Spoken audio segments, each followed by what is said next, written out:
Yep. Yes, okay. I'm going to call this meeting to order for the Polk County Board of Commissioners for Wednesday, August 21st, 2024. Commissioner Mordhorst is missing. No, he's excused, I guess. I really don't know what he's doing, but he's not here. He's safe. That's, I said missing. Okay. So announcements are on the agendas. Extra copies are in the back of the room. First item up is for items not on the agenda is comments. And our audience is on the agenda. So I'll move on to approval of the minutes from August 14th. I move approval of the minutes. And I will second. All those in favor signify by saying aye. Aye. Aye. What's that? Approve the agenda. I missed that, didn't I? Approve the agenda. I move approval. And I'll second. All those in favor signify by saying aye. Aye. Aye. Thank you. Approval of the consent calendar. Move approval of consent. And I'll second. All those in favor signify by saying aye. Aye. Aye. It passes. All right. Next up is Chemeketa Community College bond presentation. So I invited this team to come and make this presentation, not looking for endorsement by this board, but to make certain this board and team are aware of what's happening. And so that those of you in the public that are viewing this meeting might take an interest in listening to what the facts are here with regard to the upcoming bond. And so I invite the Chemeketa team forward to make their presentation. And I believe Dr. Howard is the designated hitter, correct? Most likely. Yes. So I will ask you all to introduce yourselves. So Dr. Howard first. I'm Jessica Howard. I'm the president of Chemeketa Community College. It'll pick you up. You don't have to move it. Okay, thank you. I'm Jackie Frankie. I'm a 12-year member of the Chemeketa Board of Education. Teresa Haskins, Chair of the Friends of Chemeketa campaign. Good morning, Betsy Earls. I am the Chemeketa board member from Polk County, and I think I might have been on the board for 14 years. Mhm. All right. Well, Chair Pope and Commissioners, it's our pleasure to be here. I don't know if I'm actually going first. You're going first. Apparently I'm going first. Yes. It's that old situation where I don't necessarily step forward, but everyone else steps back. So again, my pleasure to be here. And I will commence with basically talking about your community college, which is Chemeketa. We've got a slideshow that we're kind of calibrated with here, and every single person on the slide is a Chemeketa or has been a Chemeketa student. Transforming lives and strengthening communities is our mission, and it's something that we don't take lightly.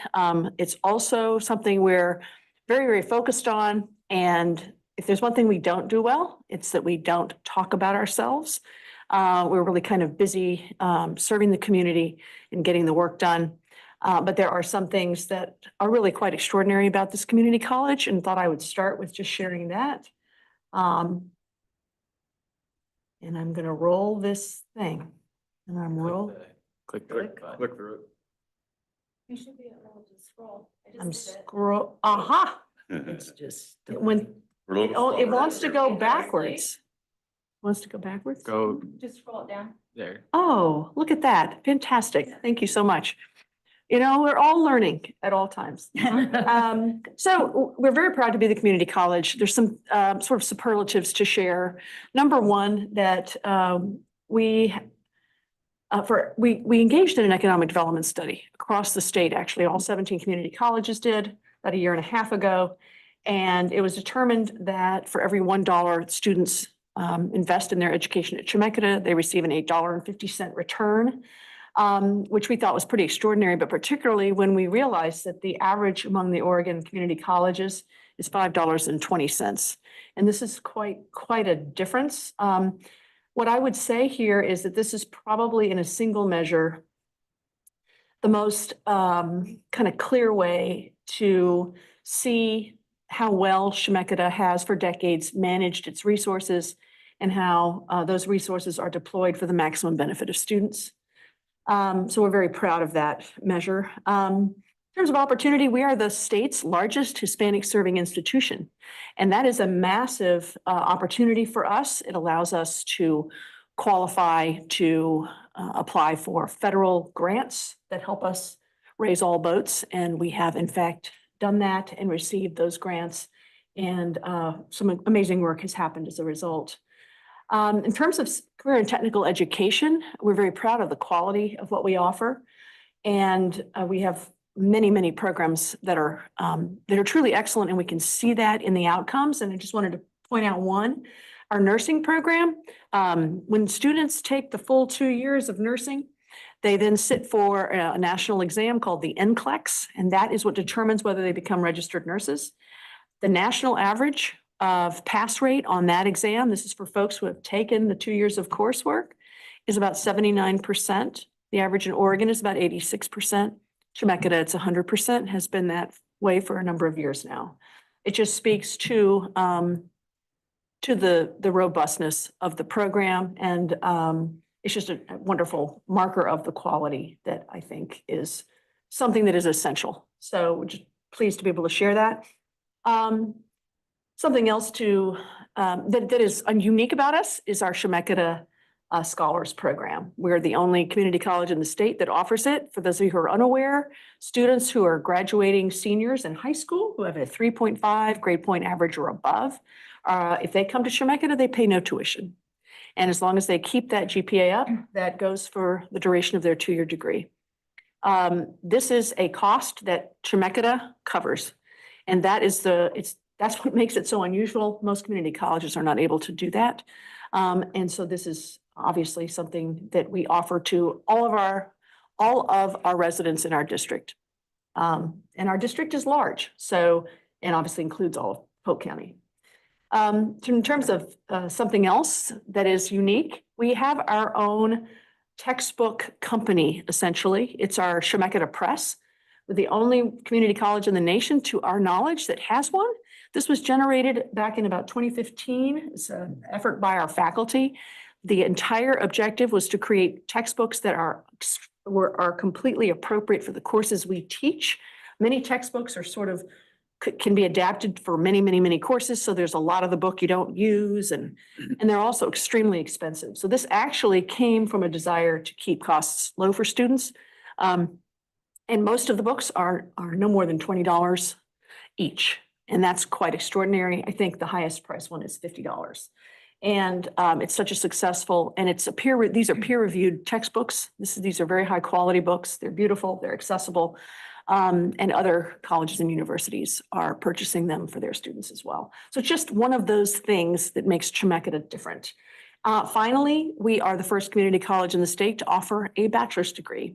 Back in 2019, the state legislature empowered community colleges in Oregon to offer an applied baccalaureate degree, which is a BAS, Bachelor of Applied Science. And this is, yes, it's a real bachelor's degree.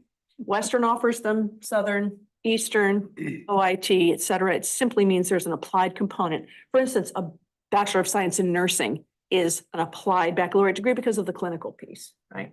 So we started last fall with a bachelor's degree in leadership and management. And I'll just spend a moment explaining this because it really is pretty groundbreaking. Every single program in career and technical education that leads to a 2-year degree, which is most of them, whether they're achieved at Chemeketa or any other community college, they essentially are aimed at preparing students to go right out into the workforce and be competitive. And they do exactly that. They're also sort of positioned as, or characterized as, terminal degrees for those industries, right? You go right out and you start being a paramedic or, doing computer information systems work or something like that. But what we found after we talked to a lot of our alumni and also our business advisory committees is that we have a whole bunch of these folks who are out in the workforce who are now poised and ready to climb the career ladder, and they cannot, often within the industries and the jobs that they're currently in, because they don't have a bachelor's degree or they don't have any management training. They don't know accounting. They don't know the sector. They don't know HR. They don't know all the things that typically when you climb a career ladder, you're managing people, right? You're starting to manage people. So this is a degree that goes right on top of any of those 2-year degrees. and it is designed for the working adult, so they never stop working for even 1 second. We have, all the classes are remote, and one cohort takes one class in the evenings, but the other is completely remote. So this benefits the student in the farthest reaches of rural Polk County, as well as someone right in the middle of Salem. It's a tremendous opportunity, and it's a wonderful way for employers to invest in the people that they hope will stay with them. And in this tight labor market, that is not a small thing. So just something we're really proud of, proud to be the first in the state to offer.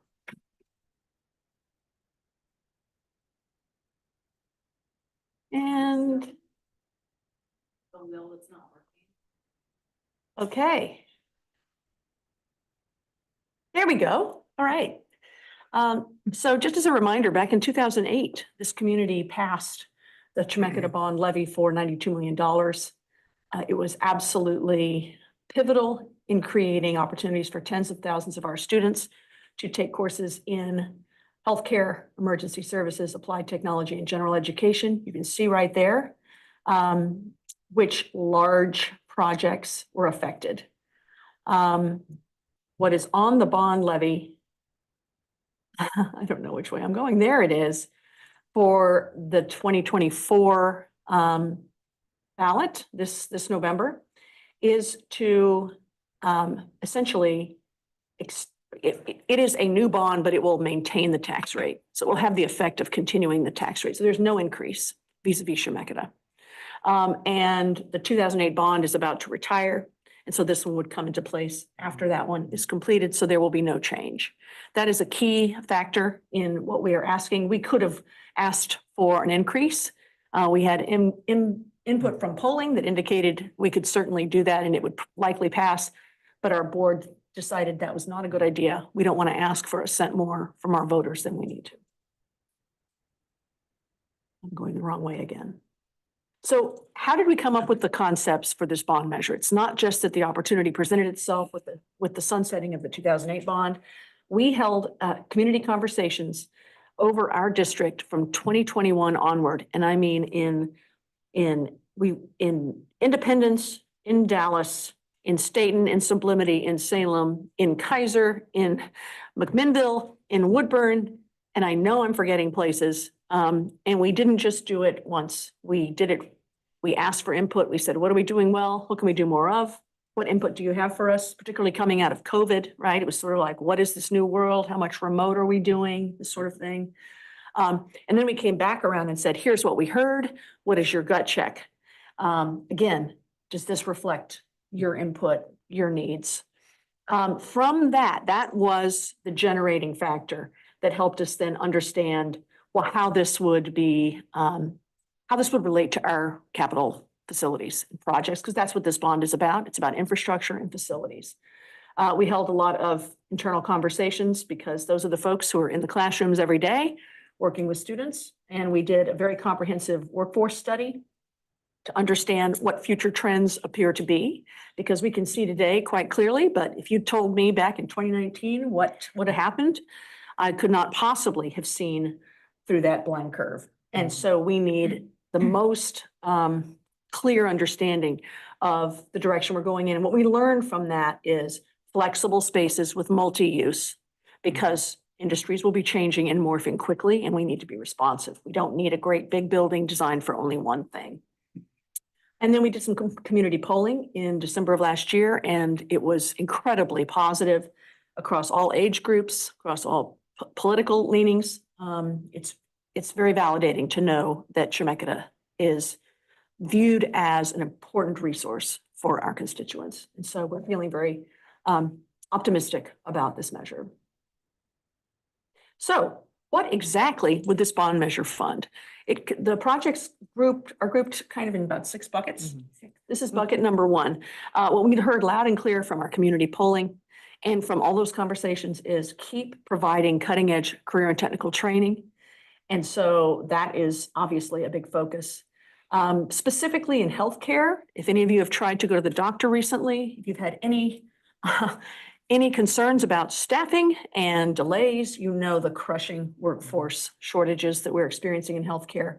and a lot of them we can address. So we need to increase our capacity in healthcare and emergency services and in the trades.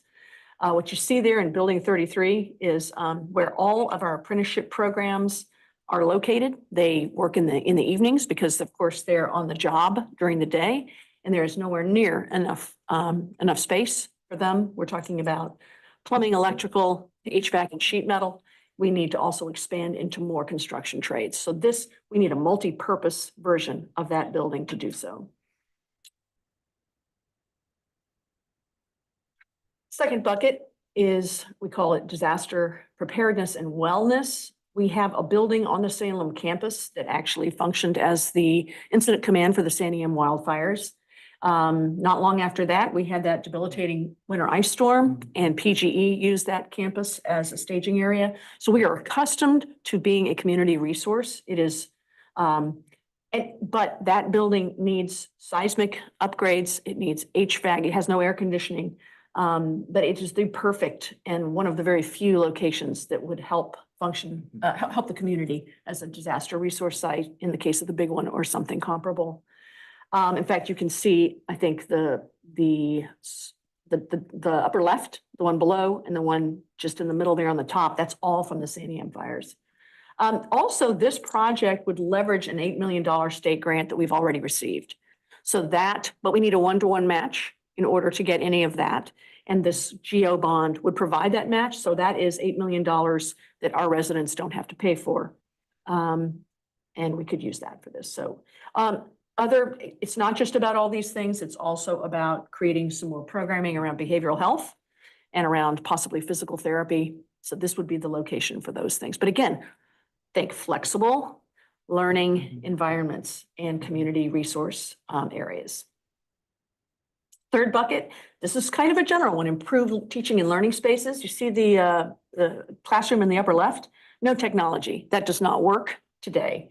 And this is one of those things that will affect every single one of our campuses and centers. The Polk Center in particular here in Dallas is in desperate need of upgrades in technology. This would address that need directly. We also have ADA and other compliance standards that continue to become something we need to invest in. Safety and security. This is again a district-wide project. Our security cameras are of every possible generation and vintage, and the technology has far outpaced them. We need to upgrade those and parking lots. And again, there's that HVAC. It is getting hotter. It's getting hotter everywhere, and we need to be sure that all of our areas are suitable for students.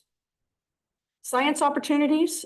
This is a fairly specific one. This is to create a science lab at the Woodburn Center. We have a lot of students who attend the Woodburn Center who are essentially on a transfer track. And without taking a sophomore science lab, they are not completely done with that Associate of Arts in Oregon transfer. And the way that degree works, if you don't have every one of those classes, you can't transfer the whole bundle. And so that is an access issue for us. And finally, we need environments that are suitable for our students, and not just so that they feel comfortable, but also so they can learn. What you see down there in the lower middle is our math lab. We need more tutoring. We need to invest in our writing center. We need more study spaces. We need more intrusive advising. All these things are even more pressing post-pandemic. And I believe that is the end of the presentation, but I would welcome your questions. And would you like to say something as well? Yeah, I was going to ask maybe before questions. I have a few words to say, and then maybe Jackie and Betsy, if there's anything else you want to add, just a quick minute. So as I mentioned, my name is Teresa Haskins, and I retired in March from Portland General Electric. So we worked with Chemeketa a lot when I was in that role. And we're neighbors of Chemeketa with our line crew centers out of the Salem Southern region. But the reason I said yes to chair and co-chair this with Dick Withnell is because Chemeketa touches me all the time, and it touches each one of us, whether you go to get your car repaired and the mechanics are being trained at Chemeketa. And an example I like to use is we just sold my dad's old Model A truck. And you look at that engine and it's so simple. Even I can tell you what the parts are on that engine. And then if you open your car, the hood of your car now and look, I couldn't tell you what. I'm driving a computer that has wheels. And that's what Chemeketa, we as society are using, enjoying, appreciating the many different skills and trades. And this little brochure in particular is awesome. It shows like the 94 different skills and programs, I guess you would say, that Chemeketa offers, everything from welding to automotive, of course, agriculture. There's just so much. And so I said yes because I know I use these services every day. I know how much it means to our economy as a person who cares a lot about our social and economic development in the region. And we can't do well as a region, no matter what county we're in, no matter what community we live in, unless we have a good, strong workforce. And so I am very much committed. I've lived with and around Chemeketa since I was a little kid, going over there to the planetarium to see the star shows. So that's just a little bit from me. I can answer other questions. I am chairing the campaign. I know this is not about an endorsement, but I am available. Jackie and then Betsy, will you finish? Is that okay? Yeah. I just want to add to the fact that I think we have an excellent president, an excellent staff. I consider, and this is why I've stayed on the board so long, is I'm very proud of the stewardship they have with the financial resources. I'm proud that we're able to stretch our dollar, that we're able to start new programs, be the only one in the state, the first one in the state in some cases. And it's really because how careful they are about the dollars they use. And I do want to talk about just one sentence, okay, a couple of sentences, about the quality. Jessica touched on the nurses program, and I just want to say something about the diesel mechanic. It was a program that was raised by the advisory committees and said we need to do it. It took several years to get it approved, get it through HEC. Everything takes a while. It passed, everything's ready to go. After the first year, 2-year program, after the first year, 100% of the students had a full-time job, and they still had their second year to complete. It was a needed workforce, desperate need in the community. Chemeketa fulfilled it with quality students and education. So again, I'm proud to be a board member. I'm proud that we unanimously approved putting this on the ballot. And I just hope that the constituents see the value of Chemeketa to them. Thank you. I would just add, I'm Betsy Earls, the board member from Polk County, and I just want to make sure that you understand what a good fit this bond measure is for Polk County specifically. It's a good thing for Chemeketa, obviously, but it absolutely makes sense for this area and this district. My employer on my day job has a number of employees in this area, and Chemeketa touches their jobs and natural resources in a million different ways. We have people that have gone through the welding program. We have people that would like to go through the diesel mechanics program if there was more room in it, in the math and the pre-engineering. The upgrades that we'll be able to make to support the workforce out here in Polk County will make a difference, I think, to all industries out here and help strengthen the economy in this area in particular. Thank you so much. I know you're on a tight timeline, so you're welcome to go first if you have anything. Okay. Well, I really appreciate the presentation. I'm a big fan of Chemeketa. So really appreciate that you, obviously this is an infrastructure grant. Thank you for not raising the bond amount. That is a good sign of Thank the good board fiscal members. stewardship and being real clear to the voters about what they received for that initial investment and what they can expect going forward if this passes. It's very wise. And I appreciate the responsiveness from the workforce study. I'd love to see that. You may have emailed it to us, but if that's something that's shareable, I'd love to see some of Happy your to do that. findings. Yeah. Weighty. And it sounds like some of the infrastructure improvements will allow you to be responsive into the future with how you coordinate the facilities and things like that. It's really smart. So, and just want to also say, my wife is a professor at Western, and she gloats about the transfer students from Chemeketa. They are ready. So you're not only getting students into a two-year program and directly into the workforce, but folks who want to go to the four-year degree or master's degree, they're being set up for more academic success in the future. So you're kind of touching a lot of areas for students. So well done. I know we're not talking about support necessarily, but maybe we can talk about that offline. Appreciate it. You absolutely can, and you should. I already Not have. that we're doing that today. So you all have heard me, and I am a big supporter. And of course, as the chief local elected official for Polk County Workforce Board, we are integral partners. And so I've always had a really solid understanding of why I should support our community college and community colleges across the nation, but most specifically, the very highly successful programs and staff and facilities of Chemeketa. I said this yesterday in a meeting in our group setting that we had with Council of Governments meeting. I find it remarkable that you can continue to maintain a path, have an easy drive, be safe. Thank you. To maintain a path of consistent ask of 27 cents per thousand. It is modest and it's reasonable for the size and scope of what you're trying to accomplish.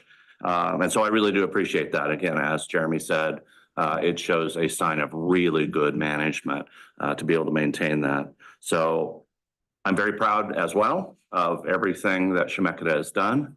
Dr. Howard, Jessica, and I do meet occasionally and share notes and talk about the realities of what community college is going through in today's world.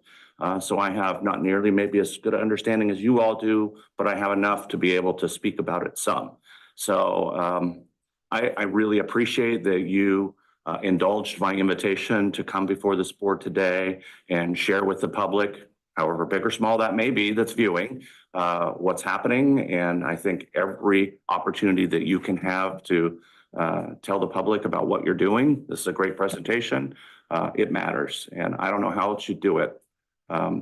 So thank you. If you'd like, I can give you a little bit of Polk County specific information Sure. about Chemeketa. Yeah. So what I'd like to say, first of all, is that I was looking at one of the challenges of a community college that is not exclusively urban, and that certainly means us because we have a 2,600 square mile district, right? We have a lot of rural areas. We have a lot of small communities, and it is very challenging to serve everyone if one is looking at bricks and mortar. And because it doesn't make sense to put a brick and mortar building on the far extreme of the county if you can't fill the cohorts. And then that's not a good use of resources. However, in our modern, so what I'd like to do is suggest that there are some amazing and I think incredibly effective ways that we serve I'm thinking of the farthest reaches of Polk County in particular. How do we serve those counties? Because realistically, we're not going to be putting outposts all along the edges of our counties. And I don't think anyone would expect us to do that. But the reality is that at our Polk Center in Dallas, we issue Wi-Fi hotspots for anyone who needs access to broadband and high-speed Wi-Fi internet. And with that, and in our modern era, we have entire programs that are available completely online, which will benefit the person west of Willamina as much as the person in the middle of Salem. I think this is a huge access issue, and I think it speaks to to some of the questions that one might have about how are you serving us over here. A couple of things, though, that we have going on besides the whole online spectrum of programs. And one is that I did some research, and there, according to the Ford Family Foundation, there are 3 top employment industries in Polk County. Now, that doesn't mean that there aren't other industries. There are plenty of other industries, but the top 3 industries are listed as educational services. All the people who are involved in teaching education, a lot of that requires a bachelor's degree. We are an access point, a huge access point for that. Secondly, it's food services and drinking places. That's literally how they put it. Drinking places and food services. Those are not particularly family wage jobs. However, we have a completely online tourism degree program and multiple certificates calibrated exactly for our region. And so that's not far from that category.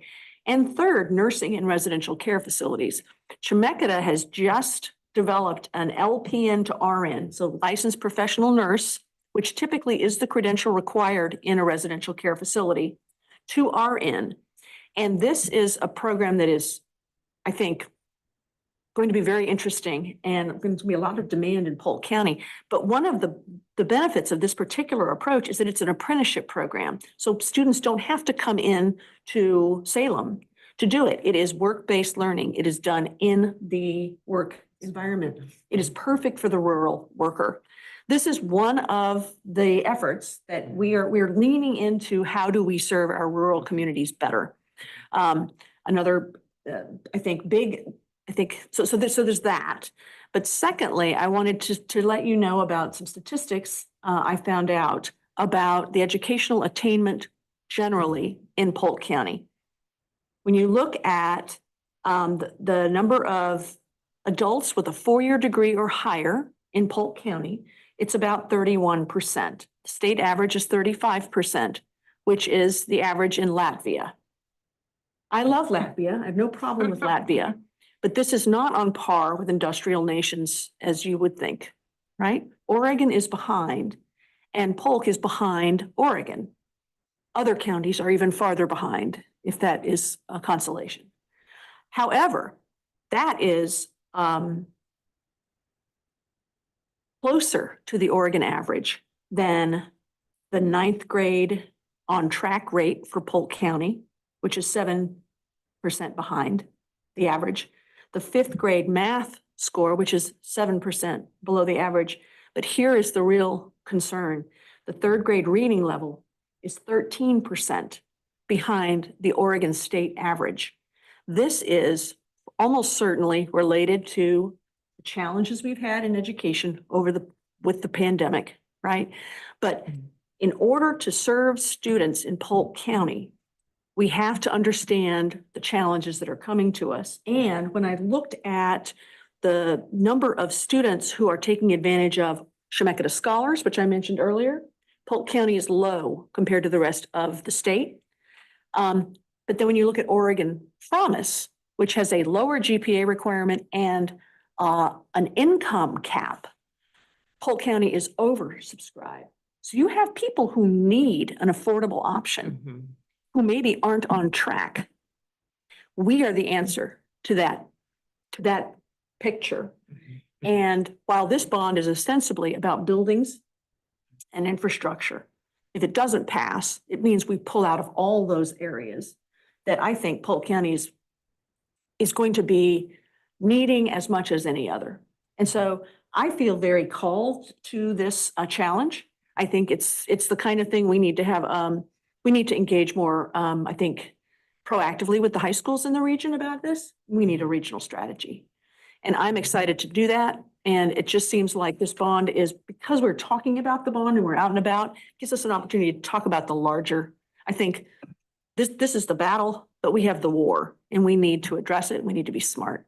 So I'm excited to be here. I'm excited to talk about things that matter, and just thought I'd share some of that input. Yep.